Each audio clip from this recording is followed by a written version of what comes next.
hindi makontento sa isa, Tech hunting time, naririto tayo ngayon. Glorieta 2, third floor. Tuklasan nyo yung pinakabagong smartphone ng Samsung. Pero paano naman makapunta dito sa Samsung Concept Store?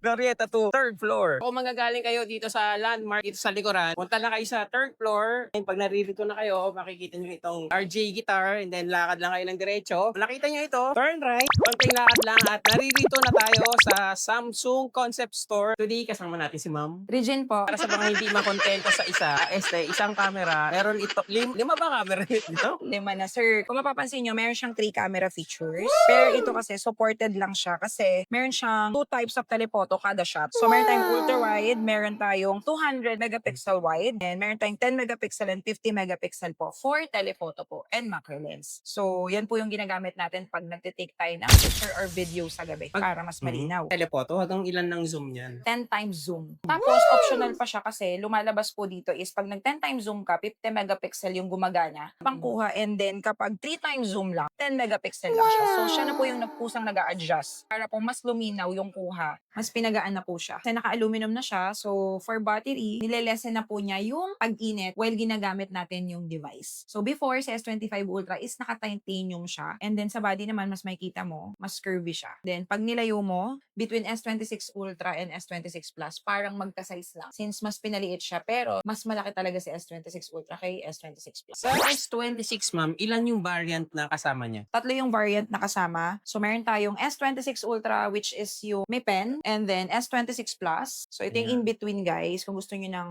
safe na battery lang, tapos hindi naman kayo pala zoom, pwede kayong mag S26 Plus. And ito yung pinakamaliit sa mga mahilig sa mga pocket size na phone, S26 base. Ito na po yung pinakabago natin. You can trade your old device here on Samsung Glorieta 2. So, ito yung ating US color. Cobalt violet po siya. And we have 4 colors po na pwede nyo pang pagpilian. We have white, then sky blue. Ano yung pinakaiba ng S26 dun sa S25? Marami po talagang nadagdag. Generation 5 na po yung ginamit natin na Snapdragon. So, sa mga mahilig mag-games, hindi na siya basta smartphone. AI phone na rin po siya. Naka 200 megapixel pa rin tayo, sir. And supported pa rin po siya ng 100 times zoom. Pero syempre, mas pinataas na po natin ang ating telephoto para po sa nightography. Nightography, sir, sa mga mahilig pong mag-selfie or mag-picture sa gabi, lalo na yung mga nagta-travel po. Perfect na po sa S26 Ultra, pan-take ng videos and pictures. Pinaliwanag po, mas pinalaki po ang buka ng lente, kaya po mas maganda po yung captured ng camera features and images. Naka 12 gig RAM pa rin po tayo and 256 up to 1 terabyte po. Kung hindi na po siya expandable, ang ina-advise po namin is mag-cloud po tayo. If wala po tayong budget for 1 terabyte, meron naman tayong second option. Meron tayong Google Drive and Samsung Drive po. Sa ngayon, dahil naka-pre-order siya, guys, yung 512 gig, makukuha nyo lang ng 86,990. Pwede pa siya for installment and may bank discounts pa po tayo.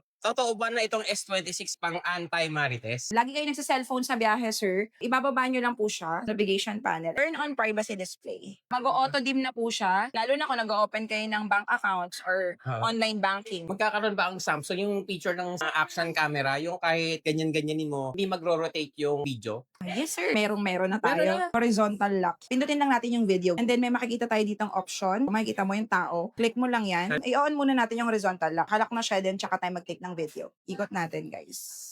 Tingnan natin kung umikot ba siya o hindi. Kung nakita nyo, guys, inikot ko yan, ha. Yun yung kamay ko nung iniikot ko. Naka-steady lang siya. So, hindi siya gagalaw, guys, kahit ikot-ikutin mo yung telepono mo. Steady lang siya. So, Okay. susubukan natin yun. Ibibideo ko ni ma'am, papaikot-ikutin niya kung totoo ba na meron na itong feature na horizontal lock na meron lang yung mga action camera. Tingnan na natin yung output kung mahihilo ba tayo sa video. Meron na. Kasi matagal ko na hinahanap yan sa Samsung. Kasi sa action camera lang talaga meron yan. Pero yung action camera kasi ma'am, meron hanggang 4K, hanggang 8K. Kailan naman kaya kayo magkakaroon yan? Meron din kami nun, sir. I-off lang natin to. So, tsaka tayo mamimili ng up to 8K video. 30 FPS. Then, may UHD din tayo, sir. Full HD, may HD lang din. So, kapag FHD or UHD, meron siyang 30 FPS po. ayan, pwede siyang 30 or 60. Yes. Napakaganda noon kasi kapag slow motion, 8K, tapos hindi nakakahilo yung video. Kapag nagdala ka, tumatakbo or pang vlog, maganda ba yan, ma'am? Stabilization ba yan, ma'am? Yes po, nakaka-auto-detect na siya ng subject. Bawa, sir, meron tayong subject. Kung mag-video tayo, yung kamay ko na lang. Tapos isa-shake ko siya. So, nakita nyo naman, sir, habang nag-take tayo ng video, focus pa rin siya dun sa kamay ko. Ay, ano tawag din sa ganyan, ma'am? Nag-auto-blurred po siya. So, ito na po yung stabilization ni S26 Ultra. Super steady po. So, subukan natin ha, kung bawa naglalakad. Para talaga maganda yung stabilization natin, super steady. Ano, tatalon na yung ganyan, diba? Parang tanga lang. Super steady kapag naglalakad or tumatalon. Bagay ba to sa concentration, alamin natin. So, dapat nanginginig na like tumatag tayo. Ganda, di ba, sir? Before po si S25 Ultra, kung flat lang siya, one size. So, kahit ipasok mo ng paganyan, Oo. reversible, okay siya. Mag-fit siya. Oo. So, sa bago natin na S26 Ultra, pa-curve na siya. So, hindi mo na siya pwedeng ipasok ng basta-basta. So, pag tinignan mo siya sa malayo, para siyang mas maliit, pero 6.9 pa rin siya. Meron pa kayong promo dito? Yes, sir, meron po. Pero bago tayo magpatuloy, kung hindi ka pa nagsasubscribe, pindot na the subscribe button below. Naka-pre-order po tayo for S26 Ultra series and we offer memory upgrade promos po. For promotions po, once na nag-pre-order kayo kay Samsung S26 Ultra, kung meron kayong Union Bank, up to 15% discount. Then, East West, 11% discount.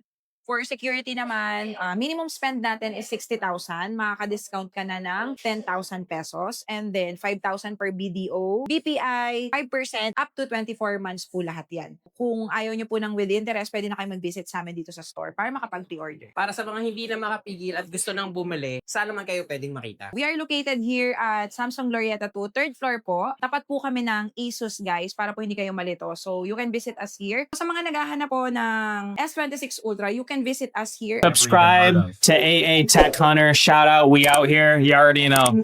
Leave a like, comment, all that good stuff. Pindot na.